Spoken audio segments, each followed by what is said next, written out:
The wife of Ben Okoye arrived in Bada with her pastor and a few trusted members of the church.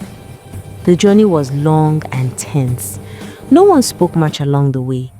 Each person carried a different fear in their heart, but they all knew one thing: they were not coming to confront ordinary trouble. Upon arrival, they contacted some of the villagers who already knew about Ben's situation. Without delay, the villagers led them first to the palace of the village head. It was only right that the matter be placed before him. Please, have a seat. The village head listened carefully as the pastor explained everything: the sudden change, the prayers, and the revelation that Ben was being held spiritually. The chief sighed deeply, his faith heavy with resignation. He gave them his consent to proceed. "You may go," he said, "but be careful. This matter is deeper than it looks." From the palace, they went straight to Margaret's house. As they approached, the wife of Ben Okoye's heart beat wildly. She had prepared herself for many things, but not for what happened next. When Ben Okoye stepped out and saw her, he recognized her immediately. There was no confusion, no hesitation. Yet the words that followed shattered her. "I know you," Ben said calmly, "but I am not interested anymore. Margaret is my newfound love. Nothing and no one will separate us." The wife froze. The man speaking before her looked like her husband, sounded like him, but he was not the Ben she knew. Fear wrapped itself around her heart. In that moment, she truly believed she might never get him back.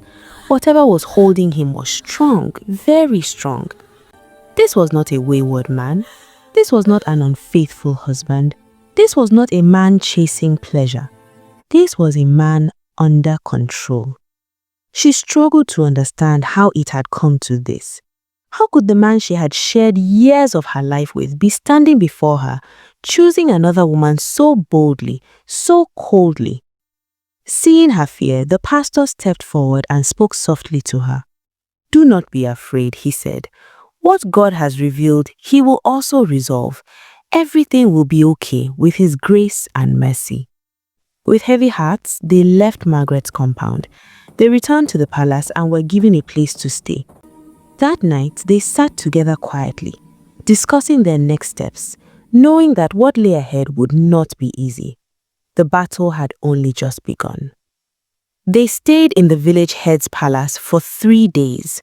3 days of fasting, 3 days of prayer, 3 days of spiritual warfare. Even when the villagers brought them good food, hot pepper soup, well-seasoned chicken, pounded yam with egusi soup, curry steaming in bowls, they refused it all. They thanked them politely, but pushed the plates away. "This is not why we came," the pastor said firmly. They knew they were on a mission. From morning till night, prayers filled the palace. They called Ben Okoye's name repeatedly. They asked for total deliverance from whatever power Margaret was using to hold him down. They prayed against every spiritual cage, every unseen chain, every manipulation of the mind and soul. The first day passed. Nothing changed. Ben Okoye woke up, went to the farm, returned home, and obeyed Margaret as usual. His eyes were still dull. His spirit was still bound. The second day came. Still nothing. Margaret laughed freely. Ben followed her silently. To the eyes of men, it seemed as though the prayers were doing nothing. But on the third day, something shifted. That morning, Ben Okoye woke up feeling strange. For the first time since he arrived in Bada village, his heart felt heavy, not with submission, but with longing. A deep homesickness settled in his chest. Thoughts of his house, his wife, his former life flooded his mind without invitation. Margaret noticed it immediately. They quarreled. It was their first quarrel. Ben questioned her instructions. Margaret raised her voice. Harsh words were exchanged. Angered by his resistance, Margaret stormed out of the house, leaving him behind.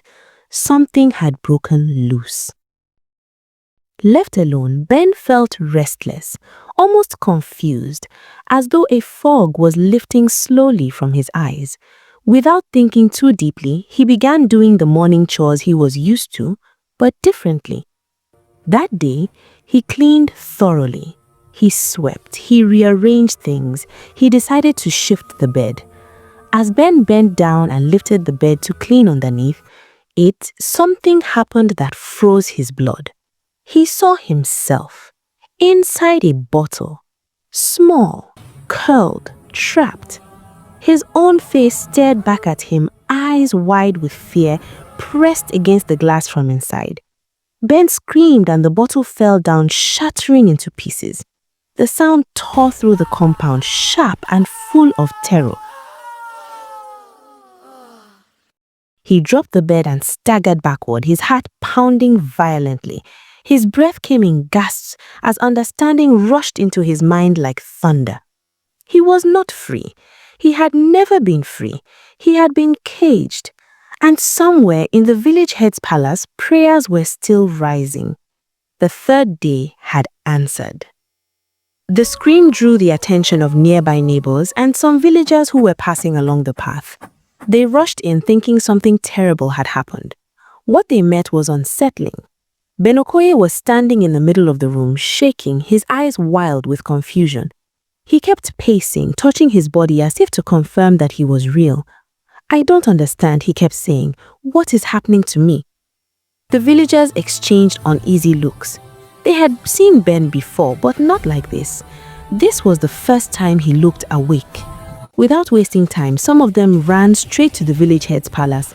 They burst in, breathless, and reported everything to the pastor and Ben Okoye's wife. "He has seen something," one of them said. "Something has opened his eyes." Minutes later, they all hurried back to Margaret's house. They met Ben sitting on a low stool, his head in his hands, completely confused. Questions poured from him without pause. "Where am I? Whose house is this? Why am I just this way? Why am I doing in this village? Where is my wife?" His voice trembled as he spoke. The villagers knew then that the hold was breaking.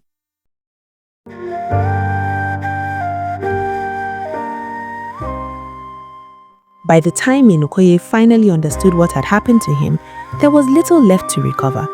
Everything he had brought into Margaret's house was gone. The Mercedes car he had driven from the city vanished. The briefcase filled with money, gone. The documents he had carefully packed, nowhere to be found. Years of labor, discipline, and reputation had disappeared quietly without a trace. Ben stood there with nothing but his clothes he was wearing.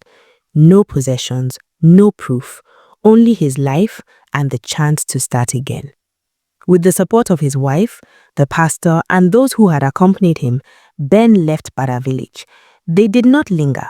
He needed time. Time to heal mentally, emotionally, physically, and spiritually. He needed distance from the place where his life had nearly been erased. As they drove away, no one looked back. As for Margaret, no one ever saw her again. By the time news of what had happened spread fully through the village, she was already gone. Her house stood empty for days, untouched, as if even the village feared it. Then one night, flames rose quietly into the sky. By morning, the house was nothing but ashes. Everything that remained inside was lost. No one claimed responsibility. No one asked questions. And Margaret's name faded into silence, just like the men who had fallen before Ben Okoye. Bada village returned to its routine, but the memory remained.